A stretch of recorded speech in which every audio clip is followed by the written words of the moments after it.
Since wars were good for the rent-a-troop business, Prince William used his royal connections in Denmark and England to provoke these wars. King George III of England rented Hessian soldiers from Mayor Rothschild and Prince William to fight the American colonists. American colonists had already shot down millions of North American Indians whose spears and arrows were helpless against the deadly gunfire. The worst Holocaust in human history occurred not in Nazi Germany, but on American soil.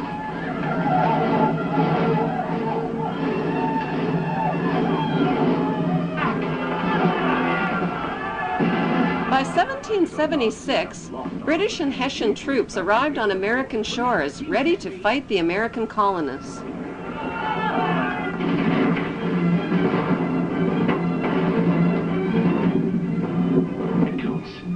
They're preparing for an attack.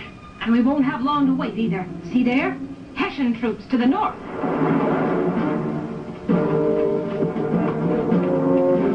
Hessian mercenaries. I can't believe the king is paying Germans to come here and kill British colonists.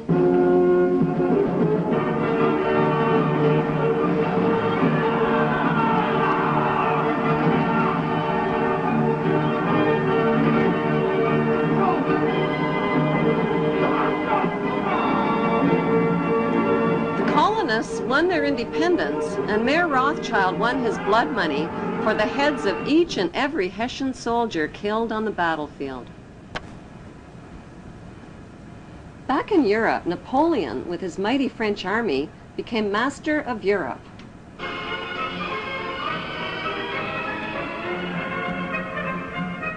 When Napoleon and his troops stormed into Frankfurt, Germany, William feared for his life and his vast fortune. He left $3 million in the hands of Mayor Rothschild to pay the Hessian soldiers. Then he escaped to Denmark to stay with his royal relatives, all of whom were descendants of the tribe of Dan.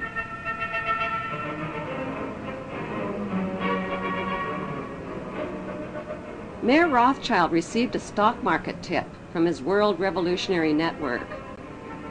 Instead of paying the Hessian soldiers with the $3 million that was left to him by William, he bet the money on his insider stock market tip.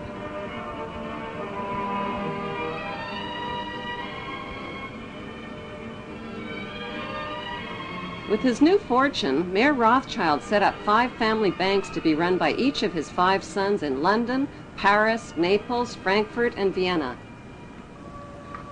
On September 19, 1812, Mayor Rothschild died at the age of 68. He left instructions that the amount of the inheritance must never be made public, that secrecy and ruthlessness must be used in all business practices, and that family members must intermarry with their own blood relatives to keep the family fortune all in the family. All 5 brothers dedicated themselves to their ancestors' world revolutionary dream. That dream was to control the entire world under one world ruler by disarming the nations of the world.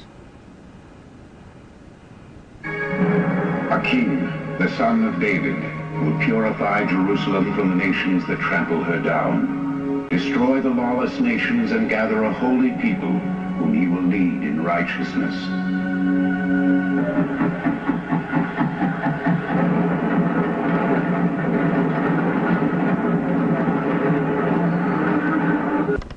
Mayor Rothschild's most successful sons were Nathan, who ran the London Bank, and James, who ran the Paris Bank.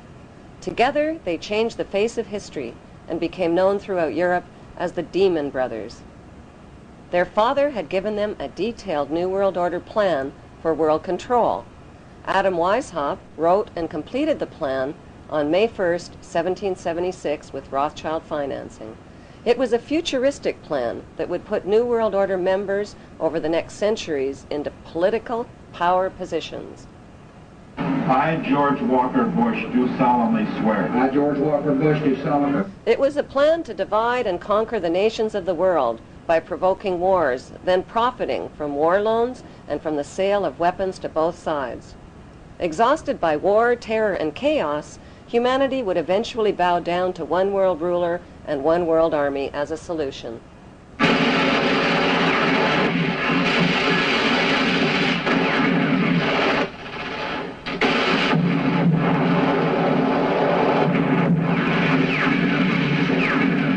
It was a plan to control public opinion by purchasing the controlling shares in TV networks, newspapers, publishing houses, and film studios. Briefings and updates from Washington and around the world every 15 minutes throughout the business day. As influential leaders, global markets, and your money take center stage. On CNBC. Completely on the stage, but he was on the scaffold. Sports, games, and alcohol would be used to distract the masses. Laws would be changed, banks would be monopolized, and people and nations would be made into obedient debt slaves. With Rothschild financing, Adam Weishaupt formed a secret world revolutionary group called the Illuminati. He recruited thousands of influential members by convincing them that only men of superior ability had the right to rule over the ignorant masses.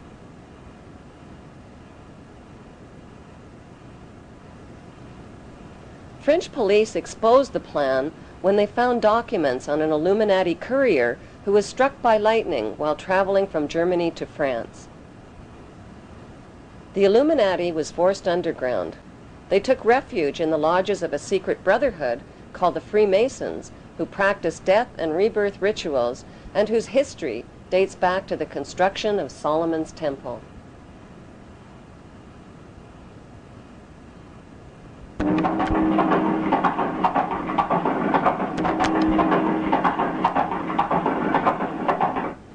Nathan and James Rothschild came up with a scheme that would put the Illuminati plan for world control into action.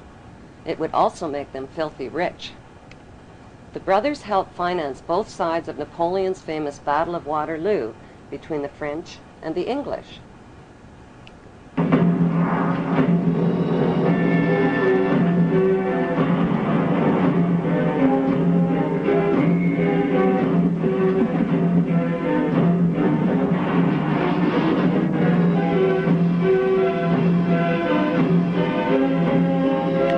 With advanced knowledge of the British victory, Nathan Rothschild spread lies that the British had been defeated, which caused a stock market crash. While panicked English investors sold their life savings, Nathan bought up their market shares for pennies on the dollar. When official news of the British victory over Napoleon was announced, the English stock market skyrocketed, and so did Nathan's wealth. In one foul swoop, the Demon Brothers had double-crossed the English masses and taken control of the Bank of England. Flaunting their stupendous wealth, the brothers went on a lavish spending spree. They bought mansions, fashionable clothes, and hosted extravagant parties.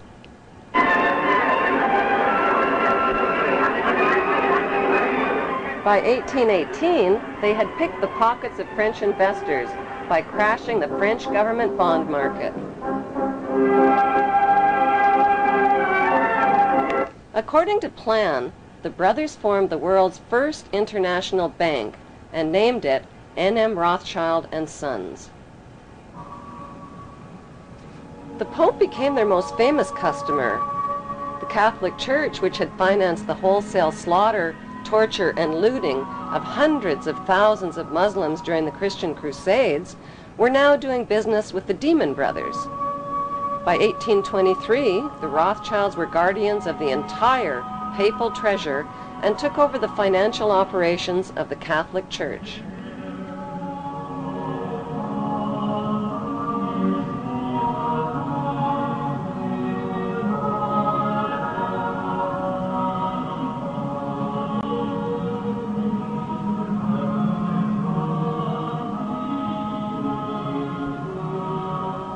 Enraged citizens accused the Rothschilds of conspiring to control the world's money markets.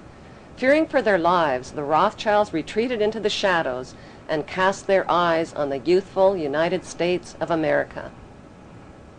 To avoid publicity, the Rothschilds made themselves invisible by creating and hiding behind two front companies, J.P. Morgan and Kuhn and Loeb. More and more power was becoming concentrated in fewer and fewer hands. By 1906, J.P. Morgan's bank controlled 1/3 of America's railways and almost 70% of the steel industry. He eventually had a stake in the major companies of the 20th century, among them AT&T, ITT, General Electric, General Motors, and DuPont. At one point, Morgan made the offhanded comment, "America is good enough for me." And the newspaper of William Jennings Bryan retorted, "Whenever you're tired of it, you can give it back." I mean, that was the image of J.P. Morgan, the owner of the United States. The success of Morgan's industrials was quickly reflected in the Dow Jones Industrial Average. The Rothschilds bought controlling interest in England's British East India Shipping Company and the illegal opium trade with China. They offered junior partnerships to New England's leading American families.